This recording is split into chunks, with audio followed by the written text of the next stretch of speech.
My 9-year-old sister was sent to boarding school but never came back. Up until about 7 months ago, I lived with my mom, dad, and my little sister. My sister is no longer here, she's in boarding school. We are not bad kids, we're half white, half Asian. When my grandpa got sick 4 years ago we moved here so my dad can take care of him. Me and my sister worked hard to learn the language. Despite her age, she actually caught on better than me and I was so impressed with her.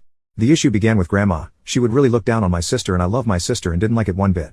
My mom said it's cultural and I shouldn't make a fuss, but it was hard when grandma really started making it obvious. She got me clothes, games, etc. But my sis got no attention.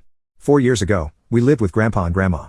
In that time of me getting spoiled, my sister got reprimanded for everything she did. I swear, it was super unfair, you wouldn't believe. Just under a year ago grandpa passed and my parents decided we'd stay here since I already speak and read pretty fluently. Grandma spoke to everyone about how rude and unladylike my sister is and my parents went along with it when I completely think that's wrong. 7 months ago her and grandma went out and my parents said she'd be at boarding school for the summer, just the summer. After 3 months I got anxious and asked when she'd be back and my dad ended up crying at the question. I was talked to by my dad and he said she loved boarding school so much she didn't want to come back yet. Like? Is that how boarding school works? I don't think so. Maybe I've been watching too much TV or reading too much Reddit, but we're in another country and I swear what they were doing was emotional abuse. Still, it got worse. After 5 months, I still hadn't gotten any contact. No message, no letters, nothing, and that's when my dad started making her room into his office space. We actually got into a big fight over it and I ended up with more chores, but he never answered why he was doing it if she'd be back soon.